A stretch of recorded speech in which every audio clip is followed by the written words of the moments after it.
Good morning, everybody. Hi, it's Jonathan Brindley here from JBN. I have today with me Dave Godfrey. I have our marketing manager, Haley Hansen, also Sergei Zelenkov with us from RadSys.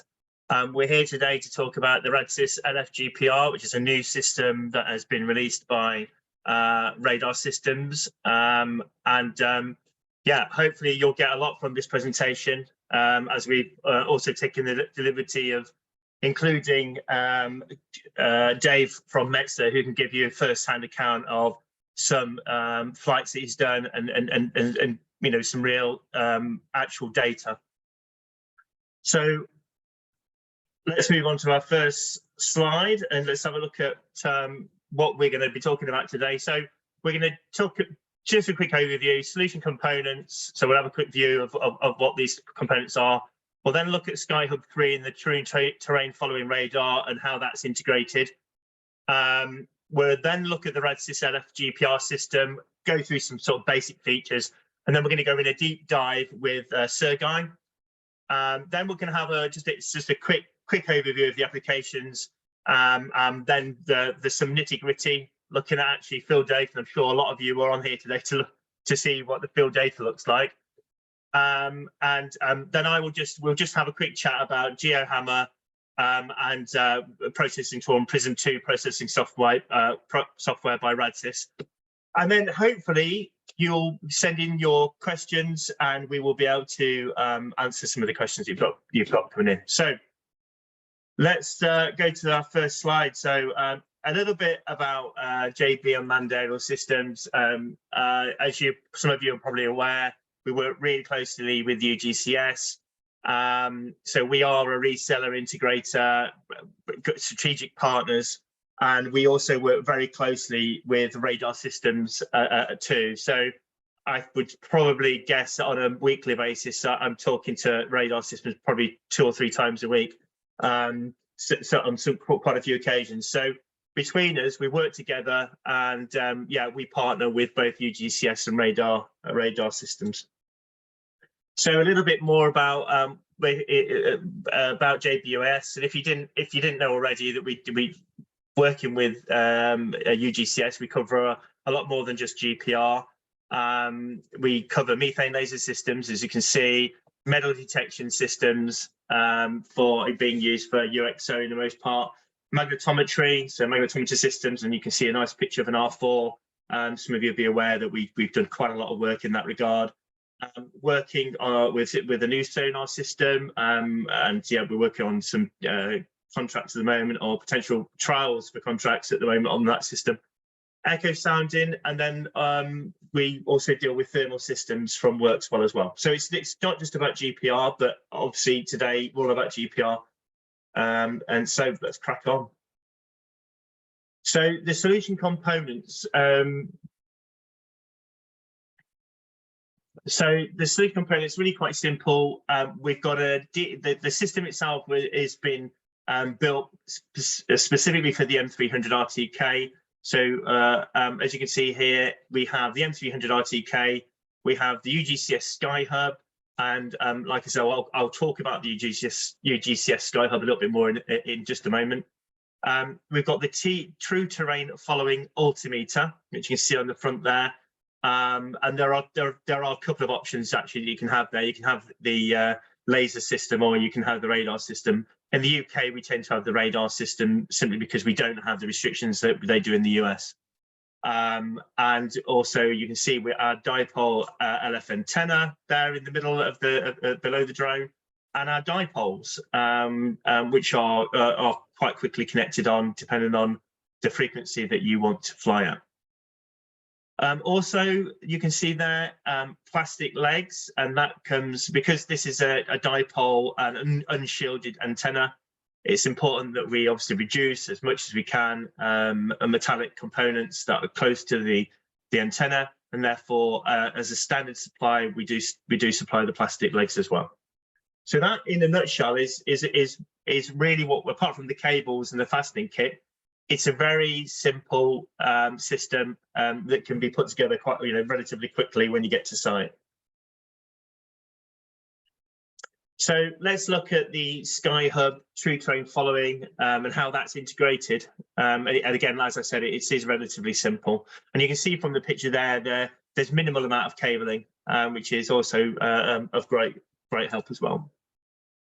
So what's SkyHub's role? I mean, SkyHub is an onboard computer.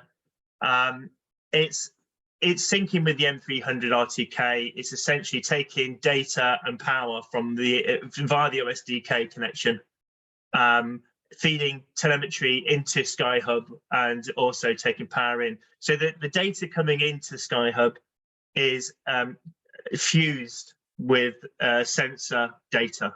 So that's what's happening inside the SkyHub.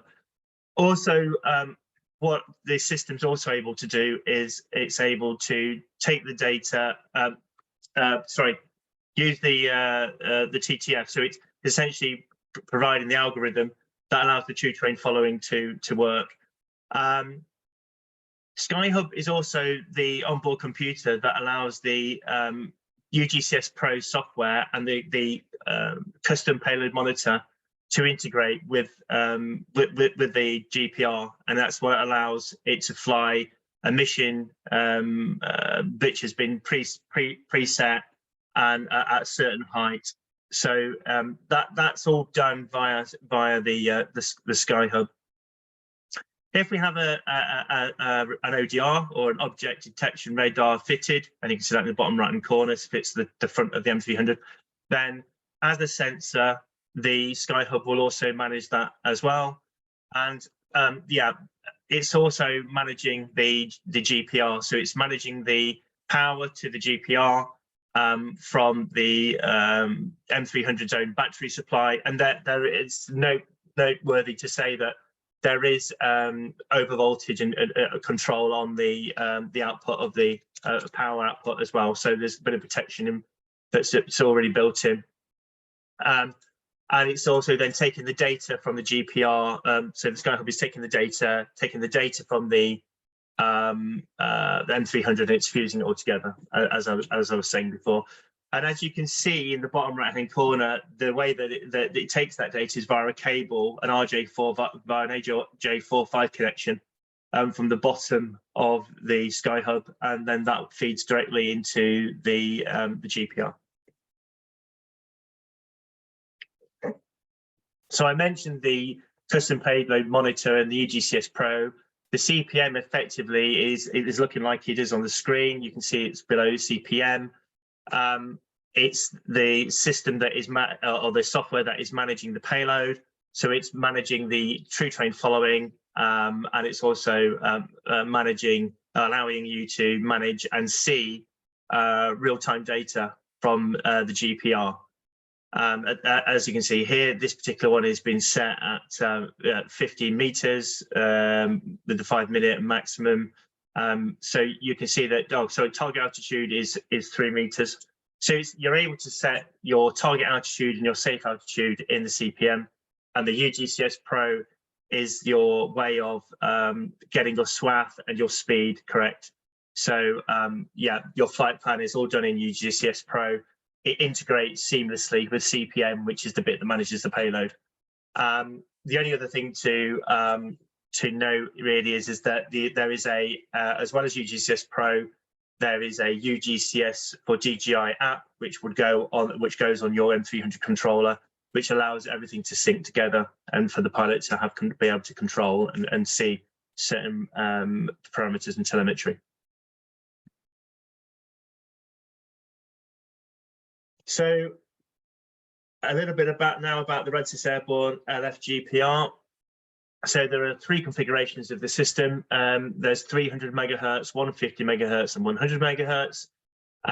You can vary, you change the megahertz frequency rating based on the size of the dipoles. Yeah, it's literally a 30-second job to take the poles off and put new poles on. The LF GPR weighs in at well, quite a lot less than 2.7 kilograms with the UgCS TTF integration. So it's well within the capacity of the M300, and it still allows the pilot to fly around 25 minutes flight time. in good conditions, as long as it's not too windy. So the flight speed of the system, ideally, it's recommended that you fly the system at around 1 meters a second at 1 meter AGL. And of course, but that would depend on. You don't need to follow that, but that is the recommended speed and height. Of course, if you are going to do some tests and you find that you're able to fly slightly more and still get great results, then of course, then that's absolutely fine as well. But as a out of the box recommendation, we say that you should fly at 1 meter a second at 1 meter AGL. So in terms of what we just discussed, the SkyHub, so all the raw data is recorded in the SkyHub and it's fused with the telemetry to create a SegY file. The SegY is your standard output in regards to for showing GPR profiles and analysis of GPR data. So yeah, it's fed as SegY data. It can be fed then into other programs such as the free issue UgCS GeoHammer, and which we'll just touch on later, and Prism 2.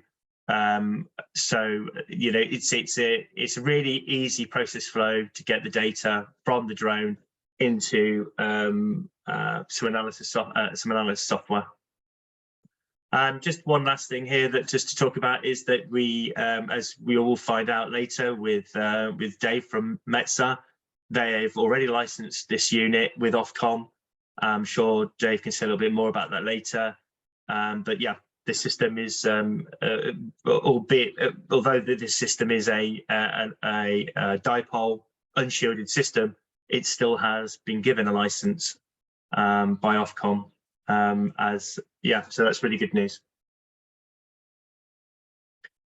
So just to get the download, so to get the data downloaded, it's very simple. There is a way through SkyHub, so you can simply just select the SegY file, browse where you want to save it, and then you can and save the data. So it's a really simple way through SkyHub of getting that data exported.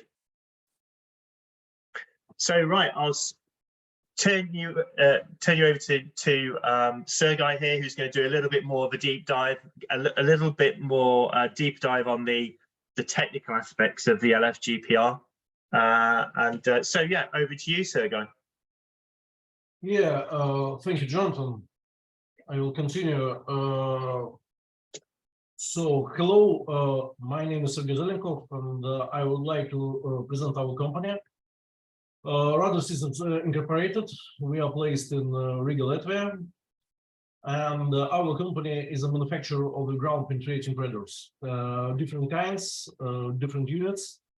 Today we are talking about the GPR for the drones, but our research and development team was founded on the base of scientific laboratory at the Riga Aviation University in 1977. And the main goal for this laboratory was the ground penetrating radar technology research. After years of research, we had accumulated and transformed our knowledge, experience, and activity to a private enterprise in 1991. And Radar Systems Incorporated had started to offer its GPR products on the worldwide market. As a result, our company is manufacturing several product families of ground penetrating radars. It's Zone, Python, and the new one, brand one, XGPR. And we already sold more than 1,000 GPRs around the world. Our GPR systems are used in many countries of 5 continents, from permafrost of Canada to the hot deserts of Western Australia. Our company develops and supplies not only the hardware, but we are designing our own software. You will see here, for example, some screenshots from our software Prism 2. But let's briefly discuss the GPR and how it works. Is it possible to go to the next slide? Yeah, thank you. Just to understand how GPR works and which systems we are using and which architectures we can use on the drone and so on. So ground penetrating radar contains the main word radar, which stands for radio detections and ranging. Its main principle absolutely the same like for the radars in the airport. So and where the transmitter radiates the sounding signal and it's propagating through a medium. Any object with required sizes and different permittivity features reflects back to the radiated waves. The reflected waves are received by GPR antenna. The GPR control electronics measures the time difference between transmitting and receiving time. The radio waves propagation velocity is equal to the speed of light in space, where its permittivity is equal to 1.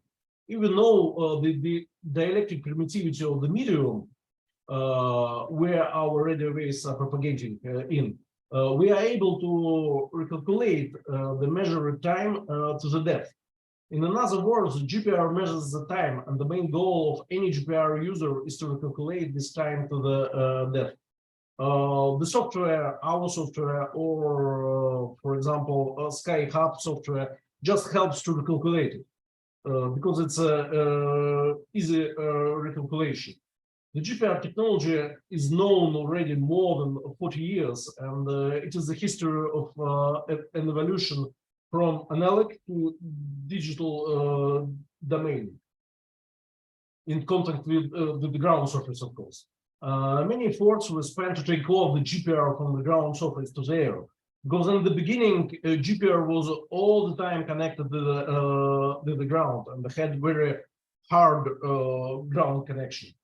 There are a lot of obstacles on the way while we are trying to take off the GPR.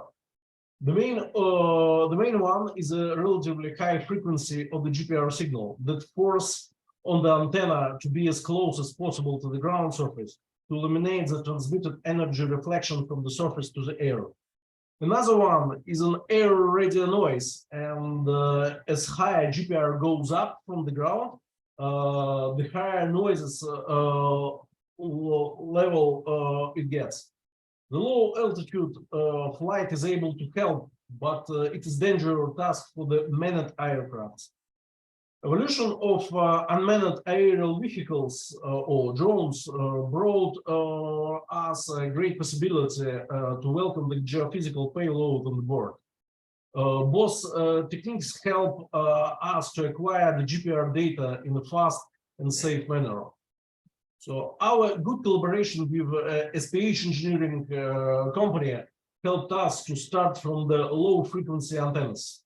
We obviously expected to get useful results with such an antenna. The first useful data we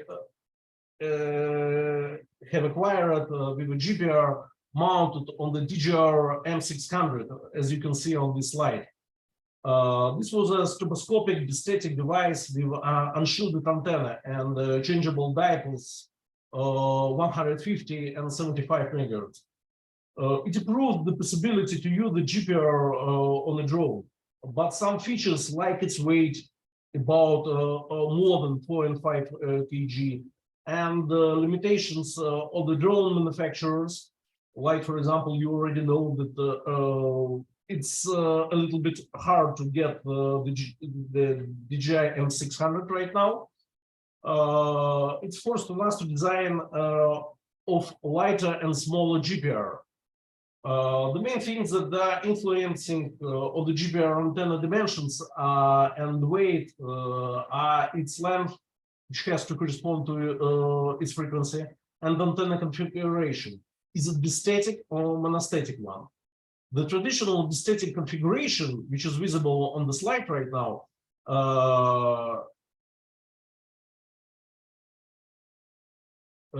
it's when we have both transmitting and receiving antenna. You can see here two antennas. These two lines, two metallic lines, two metallic pipes, which are visible and connected to the GPR right here. One of them is transmitting antenna, another one is receiving antenna. But it gives us very big sizes. And there is one more possibility to build up a so-called monostatic system, which has both transmitting and receiving antennas, both receiving and transmitting devices, but which connected only to the single antenna. Monostatic configuration helps us to reduce the full system dimensions and weight in 2 times. But such configuration has minuses as well. The main one is a blind or dead zone, about 10 or 15 nanoseconds. It's a time which device spends to switch from the transmitting to receiving mode. When transmitting signal is so high that overloads the receiving device and hides the received signals. Another minus of the configuration of monostatic configuration is a smaller power or the transmitter, thanks for the slide, or the transmitter, and as a result, lower signal to noise ratio. This minus influence on the GPR control electronics and forces to reject from stroboscopic architecture. A good idea here is to just to understand the stroboscopic technique. Right here, you can see 2 different box diagrams of the stroboscopic architecture on the left side and the real-time sampling architecture on the left side. First of all, stroboscopic technique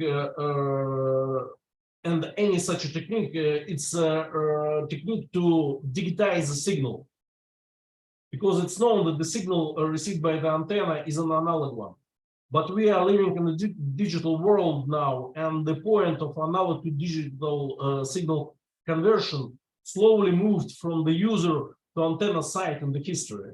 It means that in the beginning, the whole system was analog, but slowly starting from the output device as a computer, it's digitizing, migrated to the antenna side inside of the GPR.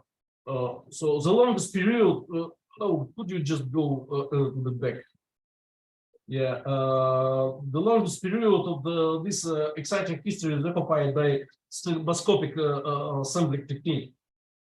Unfortunately, it still is in use for some systems, but it's very slow and it is expensive in time, especially because the device spends a lot of efforts to get only one sample. This technique is still in force nowadays, but a new alternative already commercially approved. It's a real-time sampling system, which needs only few triggering pulses to describe the whole trace. It helps to digitize analog signal right on the antenna side without need to use any other receiving electronics. Its main approach is to connect analog to digital converter or ADC converter right to the dipoles of a receiving antenna, and extremely increases clocking speed of the ADC converter. It gives a lot of opportunities to expand dynamic range from the increased GPR data traffic. The system converts huge amount of data to the highest stacking that gives a jump for a signal to noise ratio. You can see it on the previous slide. You can see that how real-time sampling architecture helps to simplify the GPR block diagram. We are zeroing out the receiver and additional units like stroboscopic converter and synchronizer. The main roles in the real-time sampling system or RTS system are occupied by the FPGA-based processor and the high-speed ADC converter. Yeah, please, next slide. Let's compare the data acquired by both architectures. In the monostatic configuration, this data acquired on the same test site without the drone help, approximately on the altitude of 20 centimeters. The same environment conditions were registered during the data acquisition. The same filtering is applied for both data sets. But you can see on the left side, it's a stroboscopic architecture, and on the right side, it's a real-time sampling architecture with absolutely same antenna, but gains aligned are absolutely equal, and as it visible, the left data has not enough dynamic range in comparison with the right one. Gain increasing gives signals clipping and high frequency noises only. But the right profile has enough range still to increase the gain and take a look on the deeper signals. And we have to take into account that a noises level increases according to the antenna lifting. That's why it turned our development of the commercial low frequency GPR as a real-time sampling system in monostatic configuration. Please, next slide. You can see here just a standard set of the zoned air LF GPR system. LF means here low frequency. That's why we are talking about the dipole antenna. But the result of the described R&D work, which I already talked about, is presented right on this slide.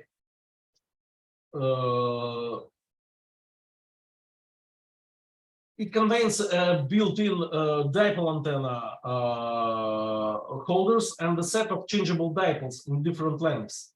Any dipole half wave antenna contains two conductive rods equal in length.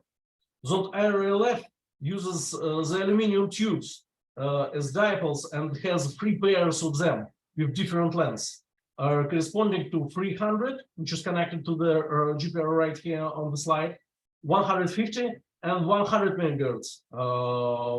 As lower frequency we have, the longer dipole we will get. So next slide.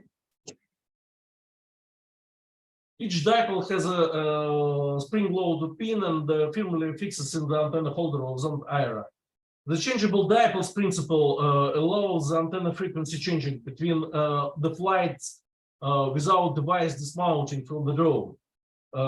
It helps us easily just to change the dipoles with such a spring-loaded pins, and that's it. Additionally, it contains a set of supporting brackets to mount on the DJI M300 drone. You can see here on the current slides a flight of the zoned IRLF GPR mounted on the DJI M300. Separately, I would like to note about an orientation of the GPR antenna. It has to be perpendicular to the direction of the drone's flight, because if we want to detect any linear extended targets like pipe or cable, GPR antenna orientation has to coincide with orientation of this target. It will help us to get hyperbolas on the GPR profile. That is the main goal of the GPR usage, because any local object which a user is trying to detect with the help of the GPR is visualizing as hyperbola on the profile.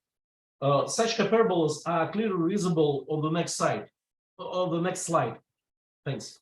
We can see here 3 different profiles made on the same test site with 3 pipes. Plastic air filled pipe marked as A on the left profile, plastic water filled pipe in the middle marked as B, and metallic pipe marked as under the C. The first profile is made with the help of 500 megahertz shielded antenna, just for the reference here. And the other 2 profiles are made by a zoned IRLF system from when it mounted on the drone. We use 2 different antennas, 300 in the middle megahertz and 150 megahertz on the right. There is a main rule for the GPR antenna frequency. As lower frequency it has, the bigger penetration depth it gives, but with one limitation. resolution goes down with the depth increasing. And it's very good visible on these profiles. You can see that on 500 megahertz profile, we can see a very good resolution with details and so on. But as our frequency goes down to 300 or to 150, the resolution just goes down dramatically. For 300, it's 2 times. For 150, it's already 4 times in comparison with 500. But it's a strong rule. We can do nothing with it. But in any ways, we have to pay something for deeper penetration. We have to pay by a worse resolution. For lower penetration, we are getting higher resolution, but unfortunately, especially on the drone, it can penetrate not more than 2 meters. With the help of zoned IRLF system, you can penetrate more. As with anything in the life, we have to pay something. Next slide, please. So, and at the end, I just want, I would like to represent. It's a part, it's a tuning part of the Prism software. And here you can see, for example, on the left, how tuning was complicated in the past, just a half year ago, and how tuning, for example, in Prism software is more simplified right now. It's a 2 different modes of the Prism software. So-called advanced mode on the left hand and a smart mode on the right hand. In the beginning, GPR, to be honest, it's a very complicated device, and it has a very big tuning parameters like sample number of samples per trace, the stacking, range per sample. As I said already before, GPR main role is to measure the time. That's why we are talking about the time range in nanoseconds. But for example, if you help to the software and provide approximately the medium what you are trying to penetrate, here, for example, was chosen railway ballast with penetration 4.6. Software automatically recalculates the time range to the depth. So, but in any ways, you have to apply the time range because, as I said, GPR measures the time, gain, and some kind of filtering. In the smart mode, you have to apply only the antenna type. Actually, you have to help to the device and just say which dipoles you have connected, which length. So 100 megahertz dipole is chosen here. The whole time range for the whole trace, because it's very difficult to recalculate range per sample like in the advanced mode to the full penetration depth. As it visible right here, disabled one, which corresponds for 400 nanoseconds, and the railway ballast with permittivity 4.6, it's equal to 28 meters. And just a scan rate. How many traces do you want to get per second? 20 traces per second is chosen here. And that's it. And pulse delay. Pulse delay has to be applied in both modes still, but we are already working to reduce even pulse delay point here. And in the future, I think in some 3 or 4 months, hardware will do it automatically. So just maybe next slide. That's it. So thank you for listening, and just next photo of LF system using. So thank you for attention. Great, thanks a lot. Thanks a lot, Sergei. That was the deep dive. Yeah, sorry, it was a little bit too deep. No. Maybe it will just represent the figure about Yeah, the no, GPR. it's important that everybody understands how the technology and understands, you know, how it's put together and the advantages and the developments that you're doing. So no, absolutely, it's absolutely fine. It's good. It's good for you to go through that in some detail because I think it's important.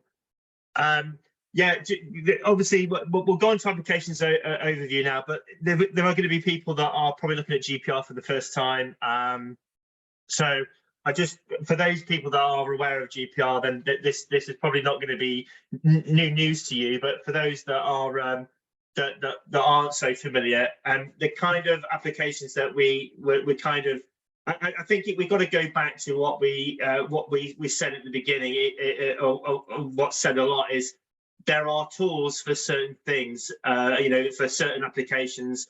There are, you know, in the 90% of cases, you're going to probably use the cart-based system where you've got flat land and so on. But where you can't use a cart or the other way, for example, peat is a really good example of that, where you going over peat can be quite dangerous. I mean, very dangerous actually. And there seems to be a growing appetite for that. Then the drones deployed a GPR system is ideal. So, but saying that, the applications that we are anticipate you could use the GPR for are yeah, sedimentation, depth measurements, very important, but of different soil types, of course. Scouting for UXO, detected buried infrastructure, mapping your larger utilities. So, like we just discussed, where I'll say Sergei just mentioned, there is a trade-off between depth and resolution. So, mapping the large utility pipes, I don't, you know, that's probably it's in its domain. I would say somewhere in the region of 200 millimeters diameter. And above, and then mapping archaeology and looking for buried artifacts. Yeah, so and there are probably others, but the main ones are there. So it's really food for thought. If you feel that there is something that you're going to be involved in, that you feel that this technology could be of use, then there is an opportunity for us to talk and try and sort something out for you. So yeah. This is probably the bit that a lot of people have been waiting for, but we're going to look at a bit of data, and then I'm going to invite Dave Godfrey from Metso Limited, who have been an early adopter in the UK of this technology, to go through some bits and pieces. So let's just go to the first slide. So this is the first profile here that I've got is, I mean, this is self-explanatory, and it does actually say on the screen, but you can see. Let me just pick out some main points here. So there's a smashed metallic barrel down at around 2 meters, and as it's a known target, they can calculate quite well the relative dielectric permittivity of the soil, and that RDP is you know, very much is around about 50 mark. So I know that in the past we've had these discussions, I've had many of them myself, around, oh, you only ever show things that are in sand, you know, where your RDP is below, you know, is quite low. So I think we're at a point now with this technology where we're no longer just restricted to sand. I think some of the results that we're seeing, and we're by no means through all the trials at the moment, but some of the results we're getting are very pleasing, and works as into other soil types quite nicely. But so you can see here that you know, this is a saturated mix of soil and peat. It's got an RDP of 50. So you know, I bet there's many people out there that didn't see that coming. So that's a real positive, and it's really good. So that's using 150 megahertz configuration, and that flown at, as it says, the recommended 1 meter a second at 1 meter AGL. Okay.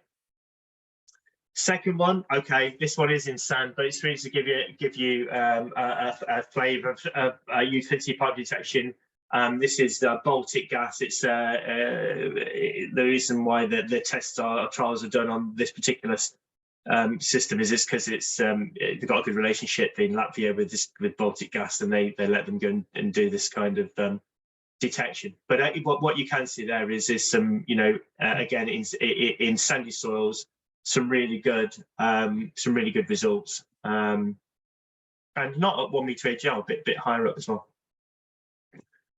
Those who follow my LinkedIn profile will know, or would have seen this already. But this was a sort of a trial day that I did with Dave up in Scotland, and it was frozen loam, and then obviously going to some, you know, not so frozen loam, and then regolith, and granite, and you can see clearly there that there's some really good it's a really good profile and some really good ID there. So again, I think with the if you were to do a nice, you know, nice core, you would quickly be able to work out a good pattern and be able to do some good analysis over that, which is probably the next step we should do, really. But certainly that is you know, is really stark. It's down to 2.5. So anyway, let me I'll introduce Dave Godfrey from Metzer Limited. He's going to give you a quick overview of what he does, and then show you some data. Dave, over to you. Thank you very much, Jonathan. Thank you, everyone. Just a quick headline. It's in red there. I'll put it up front. I'm not a geophysicist. I do have an engineering and science background. Metzer is a forestry civil groundworks company, but we're looking to understand our work environment above and below ground and digitize it as far as possible. And that's why we started this journey with Jonathan almost 12-14 months ago, to end up where we are today. We bought the current system and integrated it in December, and have been, weather permitting, through January and February, conducting a whole load of trials. What those trials look like are different heights, different terrains, different speeds, just to understand the system, working with Jonathan and Radsis to really get some more data on a UK-based use cases. Our use case that we're looking forward is mostly peat depth survey, and potentially trying to identify what's under the immediate ground for utility works. We've done numerous trials, and here's one of the sites that we've flown recently. And as you can see, I've tried to get a real mix of terrain here. I've done initial 0.5 meter peat probing or soil sampling. We've got some really good, solid, loamy soils that goes into a water channel that's very wet peat, and then it goes on to a more mature peat hag towards the back end. And the profile and the data that Jonathan's spoken about that we're getting from this data is very encouraging indeed. If you go to the next slide, please. You can see this here on the profile. We've been going through this with Radsis as well to understand the data in detail. We very clearly see the sharp returns from the water channel and the gradient profile that drops down towards the base of the water channel. Starting to see the profile change within the soil and the ground conditions. There's more data to be followed on this. We've got to fly more slowly and at probably a lower height, and trying to get that granularity of data here. But here's a really lovely cross-section of that same site that you saw a moment ago. You really start seeing that profile coming down as the channel gets to the low point and then increases back up towards the hags. And that's the sort of data that we're starting to achieve, down to about 2.5-3 meters in depth. Obviously, no specific site RDP measurements at this juncture, but those will be the next stages. I'm going to go out and core sample along this line, so we get a really accurate baseline, and then be able to do that sort of crosswork with the data we retrieve from the GPR through to what you're seeing on the screen. Next slide, Jonathan. Yeah, that's it. I think that's it. That's it. It's good. Yeah, that's so just to really give people let's just, I mean, just to quickly go back to that slide. I mean, that is, you know, that's obviously giving you that ridge all the way down to the river. Sorry, to the water channel. I mean, that's some really good data to start with, and yeah, it just shows that think we've moved away from just being able to provide GPR in sand now, which is great. Okay, so what I wanted to do just quickly, so just for 5 minutes, is really just, I'm not going to go into any detail because I've sat through these kind of processing software where they literally go through every single feature, and you know it just get bloody, you can burn a lot of time up. So all I want to do really is just touch on UgCS GeoHammer and Prism 2.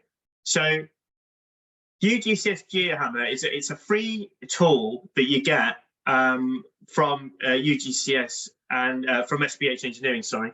And it's really a really great tool because what it will do is well, when you're out in the field, you're able to quickly see. I kind of use it from in terms of do I have the right data and do I have enough of it? So it's not in the realms of like something like Prism 2 where you've got lots of different tool sets to really home in on and from finding your targets. This is really about just quickly seeing, and this actual tool is based on amplitude of signal. So it's you're able to home in, almost sort of cut through and see where the most interesting areas are. And again, this is a free tool, and this is something that is very useful for quickly cropping out turns and just selecting data that you want to put into Prism 2. So it's a really good tool at cleaning your raw data up before you put it into Prism 2. You're able to mark things off, and as you can see, with flags and so on. So really good tool. It's a free bit of software, and yeah, this is something that you can just download and you can use it out in the field on your laptop just to get a feel for, do you have the right data and are you getting enough of it? So moving on to Prism 2 processing software, I'm sure that Sergei could really give you a really in-depth analysis, talk on this, and I bet it will take more than an hour just to cover the basics. But what I want to do is just reiterate that the data that comes out of SkyHub is in a SegWave format, and because it's fusing telemetry and the radar data. It's then being fed into Prism 2. Also, that the key features here, but one of them that we spoke about earlier is that it's using the software. You also configure the GPR itself. So there's no separate software. It's the same software. Once you're on your laptop, that's it. You're away. It's supplied with all the kits. So you've got this processing software, and you'll get that as standard supply. So you don't need to worry about going out and getting this Prism 2. It's something that you're going to get supplied with it. As I mentioned before, using this software, it's a really simple process flow. I mean, with it being airborne, with you using GPR in an airborne configuration, there are a handful of tools that are really, really useful for identifying your targets and seeing your dielectric contrasts and all this stuff that you want to look at. So it's not complicated and it's very easy. And within some basic training, you're on your way. So you can get good results really quickly. There's some really useful color palettes within Prism 2, and also very easy to create your own as well, which is great. So the color schemes, once you've been looking at something for long enough, people that do GPR, they know that you can sometimes miss things because you've been looking at the same color scheme for too long, so that's also good. Bottom right hand corner, it's got its own little GPS tracker data check, so you can actually see where you are. As you move around the screen, you're able to see where your drone was in regards to your mission. You're also it's easy to annotate on Prism 2. So if you see anything of interest, you can annotate and save it, and you can mark up layers for example, for a profiling. So you can literally go into the tool set. You can mark up a layer that you find interesting. So I don't know, it could be P over loam or whatever, and you mark that out. And you can export that quite easily to another tool like GIS or something like that. So this tool is really, really easy. There's a handful of tools, so it's not overpowering, and with some basic training, you really get the results quickly, and that's what is really quite, you know, if you're not a geophysicist, then that's really useful, and I'm not a geophysicist, and I really find that the Prism 2 is actually quite useful, and like I said, you don't need to go out and get it because it's standard with our supply anyway. So just quickly, before we get on to Q&A, I mean, we can support you in all kinds of ways up on the screen there, demonstration, trial days, and all this sort of thing. So yeah, if you want to know more, or is it of interest, then yeah, please get in touch. Okay, so that brings us on to the Q&A. And so let's have a look at see what we've got at the moment. So I think is Sergei typing an answer? I don't know, but right. So how does water affect measurement? So how does water affect measurement? For example, peatland restoration. Peatlands are waterlogged while other areas around that wet area may be drained. How would measurements compare? Would the GPR have to be recalibrated? I don't think it would need to be. It doesn't need to be recalibrated at all, to be honest with you. It's exactly that we're trying to achieve on the test site that we flew, where it's got the real mix of ground that you saw, and that's the sort of data that we're trying to achieve in understanding on the trial data what needs to be done to achieve that workflow. Yeah, exactly. Yeah, I mean we need to trial. It needs to be trialed a little bit more, but from what we have seen so far, my understanding is it doesn't need to be recalibrated. Sergei, can you see the question from James Braid? Yeah, I see. Actually, I already typed a part of my answer inside, but didn't finish it yet. So yeah, maybe I just will answer in person. Okay, I see it. Okay. Okay. So first of all, I would like to know that fresh water is penetratable by the GPR, because fresh water is a dielectric. Yeah, of course, its penetration and ability of penetration and the propagation of the GPR signals inside of the water depends on its mineralization and its salinity. As mineralization and salinity goes high in the water, it becomes its conductivity goes high as well, and unfortunately, it becomes a conductor. Salt water is not penetratable at all by the GPR, by any type, any kind, any brand, any model of the GPR, because it's a conductor. That's why salt water or mineralized water is not penetratable at all. If we are talking about water, if we are talking about saturated grounds, it depends first of all on the ground. If we are talking about the pit, yeah, of course, dry pit is better for GPR. Wet pit is worse, because water has higher penetration, higher permittivity, sorry. Permittivity of water is 81. Permittivity of pit, of dry pit, it flows from 16 up to the 60. But it's depends on its not humidity, sorry, just forgot the word. Conductivity. Not humidity, it's how much water we have in air and in some material, moisture. It depends on moisture, sorry. It depends on moisture of the pit. Yeah, we will get a very good reflected signals from any interfaces between dry and wet any ground, and but it's still possible to go. It will be better to start measurement from the dry ground. In this case, we don't need to spend a lot of the energy on the reflection back from the wet ground, because difference in permittivity between dry air always more or less dry, and some wet ground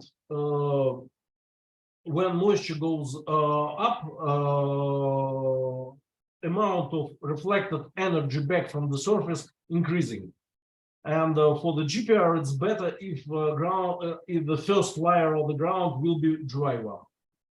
So maybe it helped in this question. So if you need some additions, please ask.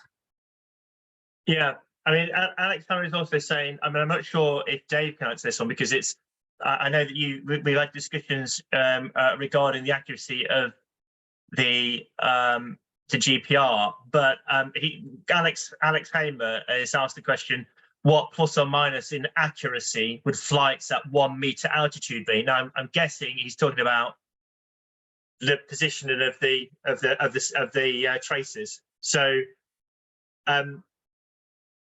ordinarily, it's about what about a meter. But I believe, Dave, you've spoken to UgCS recently about a post-processing solution.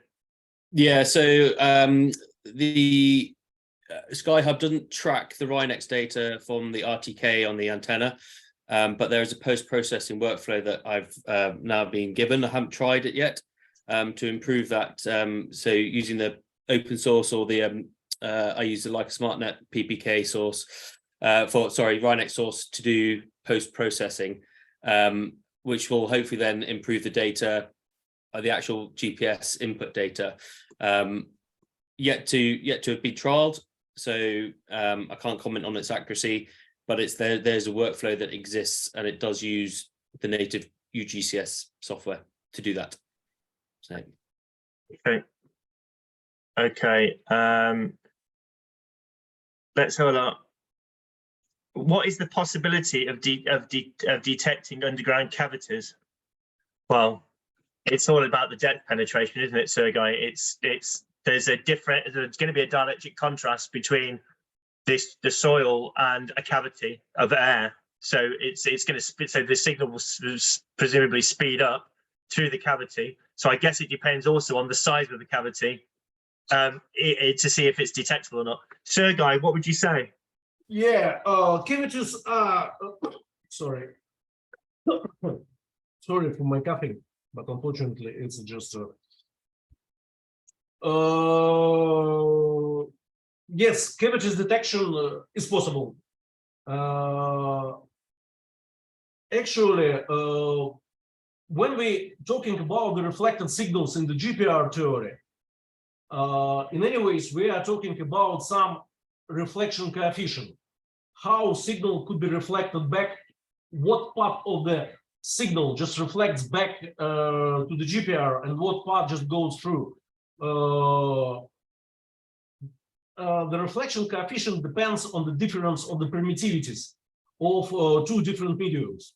If we are talking about the cavities, for example, in the limestone, they are very good detectable because air permittivity, especially for air-filled cavities and water-filled cavities. In any ways, air has permittivity 1, water has permittivity 81, but limestone has a permittivity 6.